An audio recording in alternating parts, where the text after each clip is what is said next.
Nós vamos hoje iniciar a aula, hoje a aula especial, vamos falar sobre a libertação do endemoniado em Gadara, ou em outros evangelhos em Gerasa. Nós vamos entender aí essa dificuldade de saber qual que era a cidade certa. Importante que a gente sabe que era de uma região de forte influência grega chamada Decápolis. Tudo isso nós vamos te explicar daqui a pouco. Mas, como nós estamos falando de milagres de Jesus, também precisamos falar dos discursos de Jesus. Porque tudo está conectado. Cada milagre tinha um objetivo de educar os discípulos, de dar ao entendimento de quem era Jesus, o Filho de Deus, de conscientizar o povo do seu poder, e também, em cada um dos milagres, entre os milagres, vai ter um discurso, um sermão, uma parábola, lições preciosas. Futuramente, nós vamos dedicar programas somente às parábolas de Jesus. Mas nós queremos aproveitar o começo desse programa para falar o que é uma parábola. O reino que Jesus estava estabelecendo não era político ou humano, era um reino espiritual. Para facilitar o entendimento dos valores do reino dos céus, Jesus utiliza fatos do dia a dia, situações cotidianas, comuns da vida no campo ou nas aldeias da época. As parábolas só eram compreensíveis para quem tinha coração mais aberto do que a sua própria razão. Cada parábola produz uma valiosa lição, mas há possibilidade, pelo discernimento do Espírito Santo, de abstrair mais lições para gerações diferentes, pois a palavra é viva. Jesus contou mais de 30 parábolas. Alguns estudiosos avaliam até 50. Agora que você já sabe o que é uma parábola, esta história que tem a ver com o dia a dia das pessoas da época para explicar verdades espirituais, vamos tirar a dúvida por que Jesus falava por parábolas. Vamos ler Mateus capítulo 13, versículo 10 em diante. Então se aproximaram os discípulos e lhe perguntaram: por que lhes falas por parábolas? Ao que respondeu: porque a vós outros é dado conhecer os mistérios do reino dos céus, mas àqueles não lhes é isso concedido. Pois ao que tem se lhe dará, e terá em abundância, mas ao que não tem, até o que tem lhe será tirado. Por isso lhes falo por parábolas, porque vendo, não veem, e ouvindo, não ouvem, nem entendem. De sorte que nele se cumpre a profecia de Isaías: ouvireis com os ouvidos e de nenhum modo entendereis. Vereis com os olhos e de nenhum modo percebereis, porque o coração deste povo está endurecido. De mau grado, ouviram com os ouvidos e fecharam os olhos, para não suceder que vejam com os olhos, ouçam com os ouvidos, entendam com o coração, se convertam e sejam por mim curados. Bem-aventurados, porém, os vossos olhos, porque veem, e os vossos ouvidos, porque ouvem. Pois em verdade vos digo que muitos profetas e justos desejaram ver o que vedes e não viram, e ouvir o que ouves e não ouviram. Bispo G, Jesus aqui afirma que ele falava por parábolas para tentar facilitar o entendimento do povo, mas o povo continuava não entendendo. A realidade é que ele não falava para que o povo entendesse, mas para que os espirituais entendessem. É isso aí. Então a parábola ela não tinha o fundamento, não era uma analogia de entendimento, era uma analogia profunda de valores espirituais ocultos que só poderiam receber aqueles que tivessem estrutura espiritual para isso. Então você, por exemplo, nós vamos falar da parábola do semeador. Contar a parábola do semeador, a pessoa não vai entender ela na lógica humana, mas existe todo um aspecto espiritual por trás. Esses sim eram dados para quem? Para quem pertencia ao reino de Deus. Então, ao invés de ser vamos dizer assim, uma analogia para esclarecer um fator, não, era para cobrir um fator só para que aqueles que fossem conhecedores dos valores do reino pudessem usufruir e participar.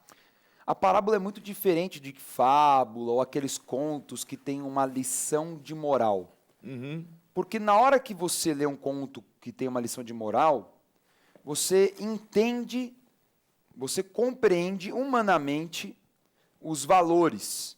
Você compreende o objetivo daquele que está falando. Uhum. Então, a lição de moral é essa. Então, a cigarra é a formiga. Qual que é a lição de moral? Ela é muito clara, a lição de moral. Uhum. É uma história que deixa claro, a pessoa não precisa fazer muito esforço. Vai ter o sustento quem trabalha. Pronto. Agora, as parábolas não. Uhum. Uma história que Então, por exemplo, a gente tem o semeador, a semente caiu ali, a outra colar, a outra foi sufocada pelo espinho, Acabou. e a outra deu fruto. Pronto. Qual é A moral. A moral da história? Qual é o recado? Nenhum. Nada. Então, vai a parábola dos talentos. Para um, deu 5, trabalhou, fez, multiplicou, outro deu 2, multiplicou, legal, o outro não deu, foi demitido. Legal, óbvio que vai ser demitido. Por quê? Foi demitido porque ele foi incompetente. Verdade. E o que tinha ainda teve que dar para o outro Pois é. que já tinha alcançado, que não tinha. E até talvez, humanamente, o normal do ser humano era dar para o que tinha 2. Que é o que tinha menos vantagem Verdade. do que o outro. Coitadinho. Não é? Mas por que deu para o de 5? Porque, é claro, porque ele foi muito mais desafiado do que o outro. Então, é muito interessante que Jesus não se preocupa em dar lição de moral nenhuma. É verdade. E porque os valores de Jesus não eram valores e conceitos humanos. Eles extrapolavam os conceitos humanos porque eles entravam nos valores espirituais. Sim. E até é difícil de entender, né? Por exemplo, a parábola que você colocou dos talentos. E até o que tem será tirado. Então, a coisa é bem mais séria no mundo espiritual do que simplesmente você, deixei de lado, não estava muito afim de fazer, deixei de lado, né? Que a parábola dos talentos é isso. Enterrou o talento. Mas não é só enterrou o talento, até o que você tinha foi embora. Por quê? Infelizmente, o mundo espiritual é assim. Deixou espaço, outro vem e ocupa e não tem... E não é nada, não é questão moral. É questão espiritual profunda e tem que conhecer, entender claramente isso. E é muito importante falar isso porque alguns mitólogos, até teólogos, não, Jesus é parecido com Buda ou com qualquer outro grande filósofo religioso, Confúcio. né? Nada a ver. Nada. Porque essas histórias, elas têm uma leitura espiritual. Eu falo sobre isso, Bispo G, porque quando Jesus quer falar de ética, de moral, ele é muito direto. Você vai o Sermão do Monte, é isso. Vamos falar sobre vingança, é isso. Vamos falar sobre adultério, é isso. Então, ele é muito direto sobre matar, sobre violência, sobre qualquer assunto que vai discutir leis, divórcio, ele é muito direto. Ele não fica dando volta, contando historinha para eles entenderem, não. É isso. Pronto.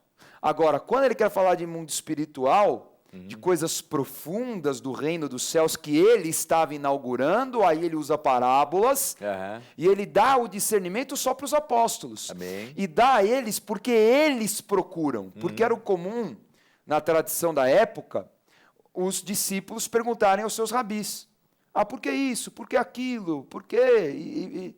Então Jesus vai falar com aqueles que são os verdadeiros discípulos, que os outros são só seguidores, admiradores. Jesus é um grande profeta, um cara incrível, maravilhoso, grande Jesus.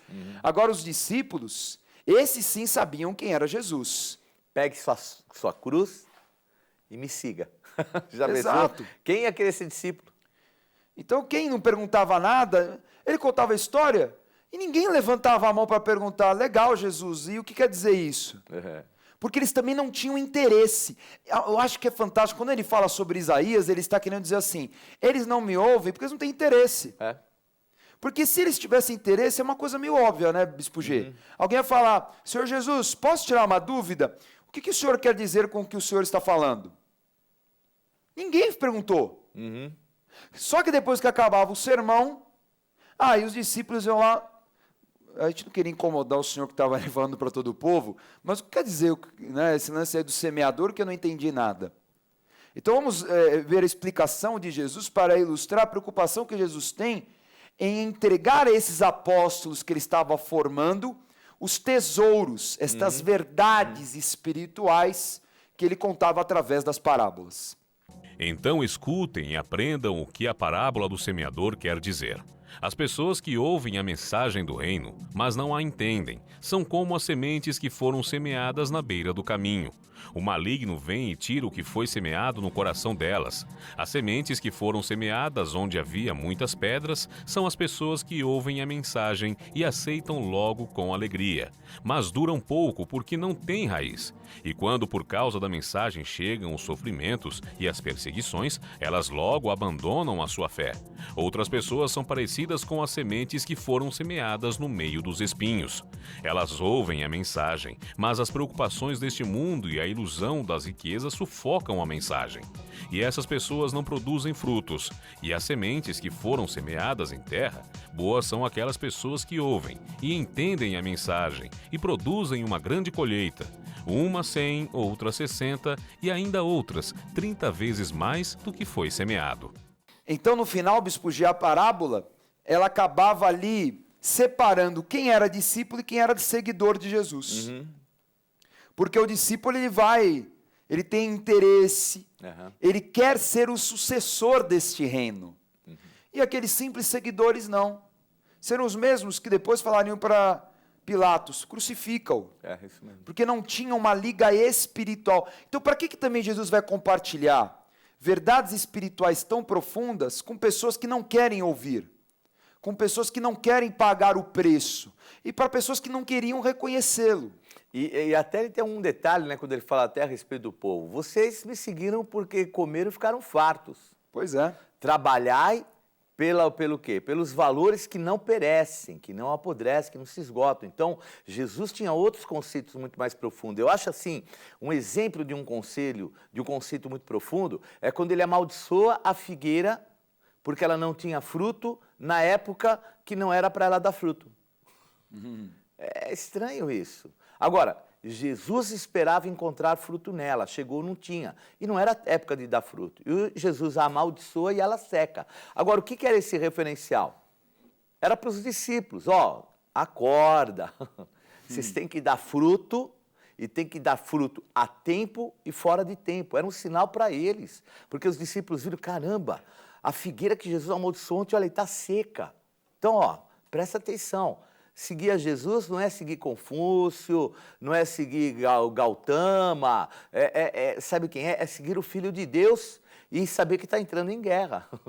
E agora vamos estudar a cura do endemoniado em Gadara. Você vai entender agora essa história que está nos 3 evangelhos sinóticos, Mateus, Marcos e Lucas. Em capítulos diferentes, né? Mateus está no capítulo 8, Marcos no capítulo 5 e Lucas capítulo 8. Nós vamos usar o trecho de cada um, mas essencialmente nós vamos utilizar a versão do Evangelho de Marcos. Lembrando que o Evangelho de Marcos foi escrito segundo a ótica do apóstolo Pedro. Então vamos lá? Vamos ler Marcos capítulo 5, versículo 1 em diante. Entre mentes, chegaram à outra margem do mar, a terra dos Gerazenos. Ao desembarcar, logo veio dos sepulcros ao seu encontro um homem possesso de espírito imundo, o qual vivia nos sepulcros, e nem mesmo com cadeias alguém podia prendê-lo. Porque, tendo sido muitas vezes preso com grilhões e cadeias, as cadeias foram quebradas por ele, e os grilhões despedaçados, e ninguém podia subjulgá-lo. Andava sempre de noite e de dia, clamando por entre os sepulcros e pelos montes, ferindo-se com pedras. Então vamos tentar esclarecer esta confusão. Veja aí no mapa Decápolis. Decápolis está aí do lado direito da tua tela. Está vendo a Galileia um pouco mais ao norte, o mar da Galileia. Então Decápolis ficava a sudeste da Galileia e o lado leste do Rio Jordão. Região onde hoje está um país chamado Jordânia, parte norte da Jordânia. E é interessante porque o Evangelho de Marcos fala que foi a terra dos Gerazenos. Então a cidade de Gerasa, vamos ver o mapa aí de novo, está muito mais distante do mar da Galileia do que Gadara. Está a 45 quilômetros, enquanto a cidade de Gadara está a 10 quilômetros do mar da Galileia. Vamos ver aí, Mateus 8, 28 diz assim: tendo ele chegado a outra margem, a terra dos Gadarenos. Então, Bispo G, muitos estudiosos acreditam que seja realmente Gadara, pela proximidade, porque Gerasa era uma cidade mais cosmopolita, muito maior, e Gadara estava mais próxima ali de uma realidade de agricultura, de pecuária, e ali nós vemos o cuidado com porcos, no caso. Afinal, Bispo G, qual que, na tua opinião, é o mais aceito, Gadara ou Gerasa? Eu acho que Gadara. Gadara. Pode ser até 2 eventos, porque eles são um pouquinho diferentes. Podem ser até 2 situações. Nós temos também que atribuir, porque às vezes a pessoa também, ela coloca a Bíblia como algo infalível. Entenda bem, são homens que escreveram. E então nós vamos ver a ótica de um, a ótica do outro. É como você colocou, Marcos recebeu a informação de Pedro. E ele não recebeu a informação de Pedro um dia depois que aconteceu. Da mesma forma, Lucas é alguém que caminhou com Paulo. E muitas das informações que ele recebeu foram também através de Paulo e outros discípulos. Então, são épocas diferentes que os evangelhos foram escritos, a ótica de cada um é uma, a quem eles queriam comunicar também é importante, para nós não formarmos um conceito, que é um conceito até de uma certa forma enganoso, de que a Bíblia, com certeza, é um livro sagrado, mas nós não podemos atribuir a perfeição a homens. Então, a Bíblia não é um livro perfeito, por quê? É a inspiração de Deus dada a homens, na bagagem e na estrutura que os homens têm. Para que a gente não fique aí com conceitos, puxa, o que é? É Gadara ou é Gerasa? Bem, podem ter 2 sinais, 2 momentos diferentes, a ótica de um, a ótica de outro. Não dá para a gente chegar e fazer assim, estabelecer um conceito. No meu entender, seria Gadara até pela proximidade, porque o contexto todo histórico está falando do Mar da Galileia, do outro lado do Mar da Galileia. Eles foram em direção a esse outro lado, e não na distância que ficaria Gerasa. Agora, mais um detalhe que tem esse conflitinho aí, né? Mateus 8:28 também fala assim: vieram-lhe ao encontro 2 endemoniados saindo dentre os sepulcros. Então, vamos lá, Bispo G. Nós vemos Marcos e Lucas. Marcos foi o primeiro evangelho a ser escrito. Nós vemos Marcos e Lucas narrando apenas um endemoniado, enfurecido, maluco e tal. E Mateus fala de 2. 2. Agora, só Mateus fala que é Gadara. Marcos e Lucas falam que é Gerasa. E agora o negócio ficou louco. Então, mas aí nesse ponto, Dani, que a gente tem que ter um conceito, né? Eu acho que até um conceito de avaliação. Quem era Mateus? Mateus eram os discípulos de Jesus.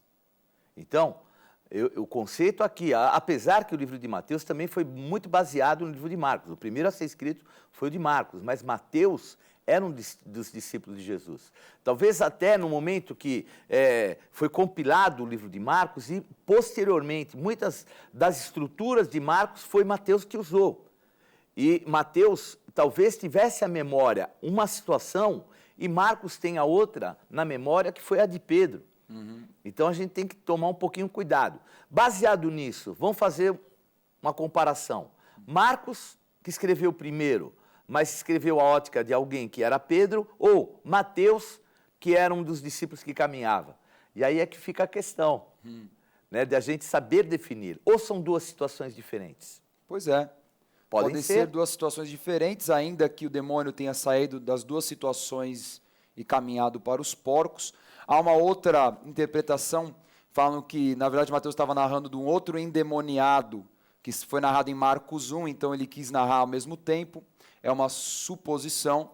Tem tantas, às vezes tem ali 2 endemoniados, mas um era realmente, um tinha legião e o outro só tinha alguns demônios. Pode ser tanta coisa, mas isso não anula o outro. Isso, e um outro dado também, Dani, que os porcos, eles eram muito criados, principalmente nessa região, toda essa região.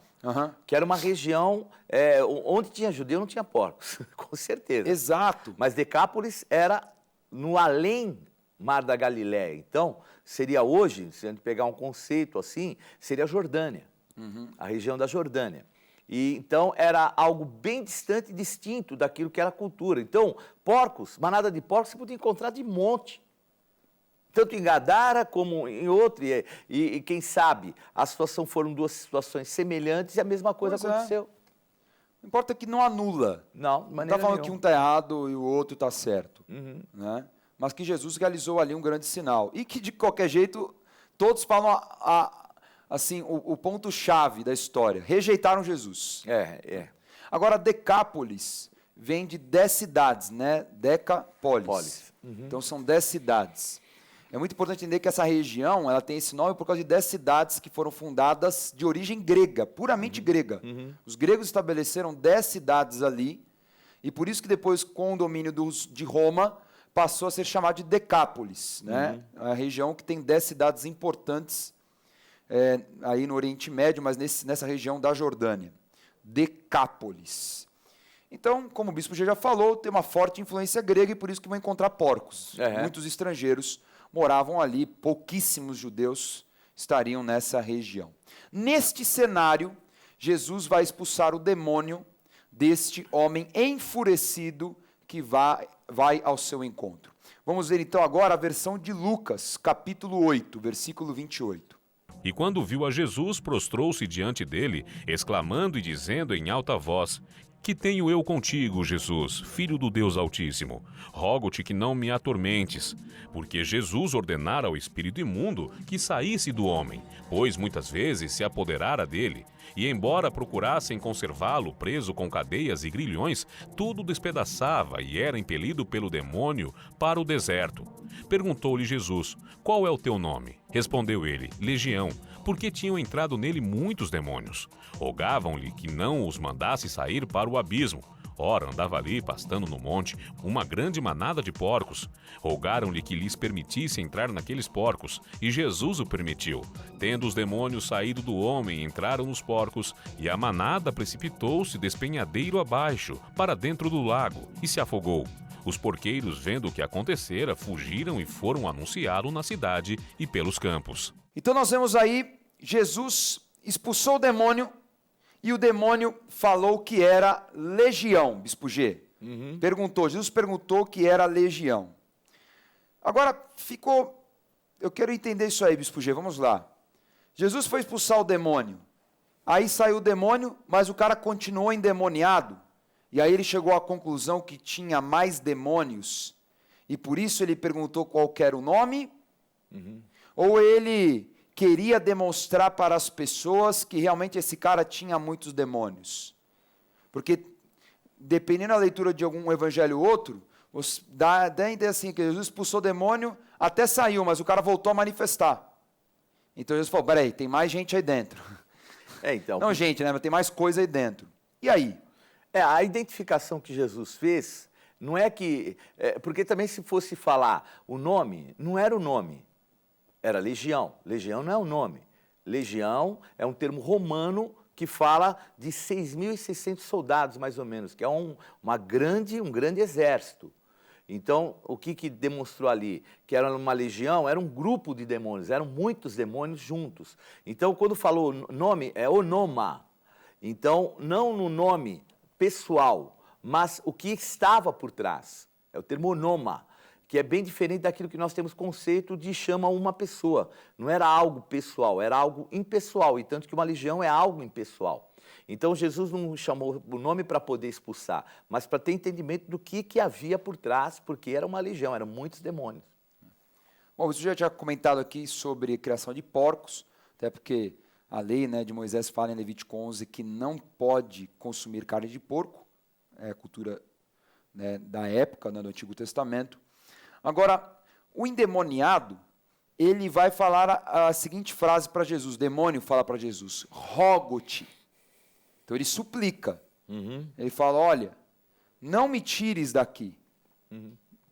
Não me expulses daqui.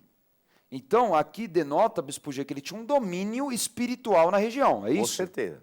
Como que uma potestade? Era uma potestade, você via que agia, influenciando. E talvez por isso que a gente vê que existiam outros endemoniados da mesma forma. Então, por quê? Porque era um tipo de um espírito, sei lá, de violência, de loucura, e ali estava, assim, a potestade, eram muitos, né? Então, a influência deles já era o que a gente chama de governo, né? Exousia. Já era um domínio muito mais amplo e também o foco regional, porque como Decápolis não tinha, vamos dizer assim, a cobertura, espiritualmente falando, do que era o local dos judeus, ali havia uma liberação, né, de ação. Eles não tinham muito o que sofrer. Agora, Bispo G, aqui fala que ele tinha um espírito terrível, assim, de violência e de loucura, né? O comportamento de se mutilar com pedra. Mas o detalhe é que tentavam prender a ele com cadeias e grilhões. e ele despedaçava. E nós vemos às vezes as pessoas, quando elas, pessoas que ficam endemoniadas, que elas têm uma força sobre-humana. Por que, Bispo G? O demônio consegue extrair uma força que você às vezes olha para a pessoa e fala assim, eu não acredito que essa pessoa tem essa força. O homem tem em si, vamos dizer, uma reserva de força que ela se manifesta através, vamos dizer assim, de enzimas. Por exemplo, a adrenalina é uma dessas enzimas que faz com que o homem possa superar aquilo que é uma normalidade. E esses demônios, obviamente, têm acesso à mente, eles dominaram.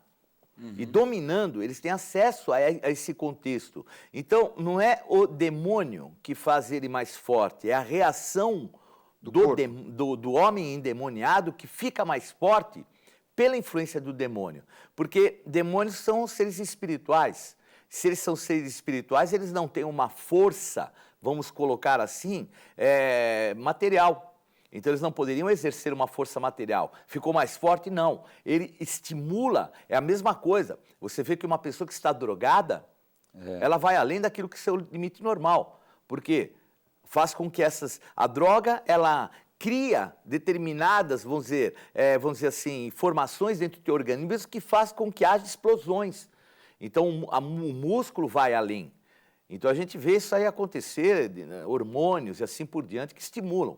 E, obviamente, um demônio que tem posse sobre aquela pessoa faz com que ela, através da sua própria carne, ia além daquilo que é normal. Use todo o seu potencial físico. Que muitas vezes ela não tem conhecimento desse potencial. Isso, e tanto que a gente, às vezes, a pessoa que depois que fica endemoniada, ela fica exausta.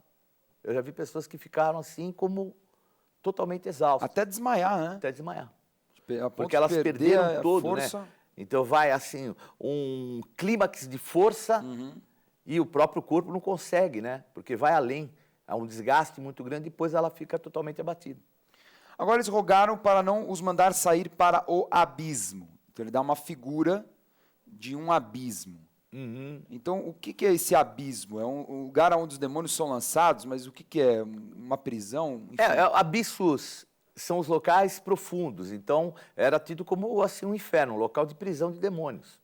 Aprisionamento de demônios. Aprisionamento de demônios, era um local como um referencial de aprisionamento de demônios, é o termo abissos, que era tido assim. Então, tanto que Jesus, quando foi e pegou espíritos em prisão, ele estava pregando nessa região onde ficavam retidos. Espíritos humanos, no caso, daqueles que estavam antes de Jesus Cristo, e também entidades também, que eram anjos caídos que ficavam também. E na ordem e na autoridade que ele desse para que eles fossem para lá, eles iam lá e iam ficar cativos. Se não for uma linguagem figurada, tem mais demônios do que porcos, porque o Evangelho de Marcos fala que era cerca de 2.000 porcos. E seriam mais 6.000 demônios. São 6.100, eu pensei, não é 6.100, são 6.100. Enfim, 6.000 e pouco, vamos supor assim, 6.000, vamos arredondar. Perfeito. Então, tem mais demônio do que porco. Agora, a pergunta, Bispo G, que aí o negócio é meio doido aqui. Demônios, eles não queriam ir para o abismo. Aí eles falam o quê? Então lança a gente nos porcos. Aí eu lhe pergunto, os demônios que manipularam os porcos para caírem no precipício, ou os porcos se descontrolaram com a presença dos demônios porque os porcos não podem ser possuídos? Afinal, porco pode ser possuído ou não? Pode. Animal pode ser possuído por demônios, isso aí não tem nem dúvida, porque tem a condição de possessão. Eu já vi animais, nós tivemos uma situação há pouco tempo atrás que me chamou muito a atenção. Eu vi até a cena. Uma mulher que desde pequeno ela ficava com seu pitbull. Então, desde pequeno, foi criada com ele. E aí vem 2 assaltantes numa moto e vão para cima dela. Quando vão para cima dela, o cachorro começa a atacar o ladrão. O ladrão pega ela e coloca na frente, como um escudo para ele, e sai correndo. E o animal começa a morder a própria dona e mata a própria dona. Isso não é normal. Isso não é só a violência de um animal. Porque parece algo fora de um controle. Eu creio que possa ser até espíritos de violência, demônios mesmo, né, que trazem uma situação dessa. Até pelo momento, era um ladrão, era um bandido, violento, e toda aquela condição. Coloca ela como escudo, quer dizer, eu atribuo que tenha realmente. E o fato de Jesus não mandar para o abismo? Jesus ia deixar barato, ia deixar demônio ficar andando lá. Então, no meu entender, os porcos que foram por orientação de Deus mesmo, foi por orientação de Jesus para lá, para que já fosse ficar cativos e acabou. Ou seja, foram para o abismo de qualquer jeito. De qualquer jeito. Porque tem tradições que realmente acreditam nisso, né? Que o demônio ele tenha morrido, porque o fato de ir para as águas, tem tradições lá na época que falam que as águas é um lugar de morte para foram para a prisão. Para demônios. Ficaram aprisionados dentro daquela condição. Tem nada a ver de demônio morar na água, porque senão daqui a pouco as pessoas vão ficar malucas. Né? Demônio aquático. Demônio agora, aquático, né? Mas essa figura, ele foi para o precipício de qualquer jeito, foi para o abismo de qualquer jeito. Agora também ali revelou, o que nós vamos ler agora, de como o povo era apegado às coisas materiais. Né? Vamos ler. Então saiu o povo para ver o que se passara, e foram ter com Jesus. De fato, acharam um homem de quem saíram os demônios, vestido, em perfeito juízo, assentado aos pés de Jesus, e ficaram dominados de terror. E algumas pessoas que tinham presenciado os fatos contaram-lhes também como fora salvo o endemoniado. Todo o povo da circunvizinhança dos Gerazenos rogou-lhe que se retirasse deles, pois estavam possuídos de grande medo. E Jesus, tomando de novo o barco, voltou. O homem de que tinham saído os demônios rogou-lhe que o deixasse estar com ele. Jesus, porém, o despediu, dizendo: volta para casa e conta aos teus tudo o que Deus fez por ti. Então foi ele anunciando por toda a cidade todas as coisas que Jesus lhe tinha feito. Nós vemos aí o absurdo, Bispo G. O porco está valendo mais do que ser humano. Bom, pelo menos em Decápolis, 2.000 porcos valiam mais do que um homem que era possuído por demônios, que atormentava aquele povo e que agora estava liberto. Para falar que ele estava tão consciente, que ele estava com Jesus vestido. As pessoas nunca tinham visto ele daquela forma. Imagine a quantidade de mitos que tinham sobre a vida daquele cara, né? Não vai lá porque aquele cara está lá. A falta de liberdade, né, naquela região. Mas eles rejeitaram Jesus e mandaram Jesus embora. Então, você vê, esse é um conceito, Dani, que é muito sério, né? Porque às vezes as pessoas perdem valores espirituais por causa de materiais. Quantas pessoas que eu já vi que começam a ir na igreja, já vêm de uma vida assolada. E de repente, quando vão para a igreja, passam por um processo de tratamento e tal, mas quando tem uma determinada perda, de repente se angustia e se afasta da igreja.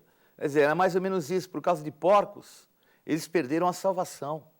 Por causa de algo material, estão perdendo algo espiritual que depois o Senhor poderia restituir. Aqueles porcos que foram perdidos e os demônios foram embora, graças a Deus, 6 mil, vamos dizer, né? Não é o número exato, 6.100 demônios foram embora. Tive perda de 2.000 porcos, Deus vai restituir. Agora, o ruim é perder e nem saber o que perdeu. Porque eles nem imaginavam que eles tinham perdido rejeitando Jesus. E o porco é um animal imundo mesmo, né? Ali para a cultura, né, judaica já tinha essa figura, né? E a época também. Hoje já é difícil a gente comer, né, porco. Tem que tomar muito cuidado. Imagina na época, então. Claro, né? Muito da lei de Moisés era também de proteção à própria saúde do povo. Né? Muito bem. Então, a incredulidade, a figura do abismo. Eu fico pensando, né, Bispo G, como a figura do abismo sempre vai estar direcionada à palavra incredulidade. Nós vemos aqui, eles rejeitando Jesus por causa dos porcos que caíram num precipício. Da mesma forma, tentaram lançar Jesus em Nazaré num precipício. E Nazaré nunca teve milagre. Então, você vê essa figura do precipício muito ligada à incredulidade. Como a rejeição, ela traz a esterilidade para aquela região. Agora, Jesus, ele vai manifestar a graça de uma forma muito estranha. Então, diferente de como ele falava, por exemplo, ele curou muitas pessoas, ele chegou, por exemplo, lá em Mateus 8, né, falou para o leproso, olha, não divulgue nada. Por que ele falou para não divulgar nada? Porque ele já era conhecido na Galileia, todo mundo conhecia ele na Galileia, já estava quase causando um caos político, porque as pessoas já queriam levantá-lo como o rei dos judeus, e ele não queria também ter problema com o romano e com os religiosos naquele momento. Ele vai ter depois em Jerusalém, naquele momento não.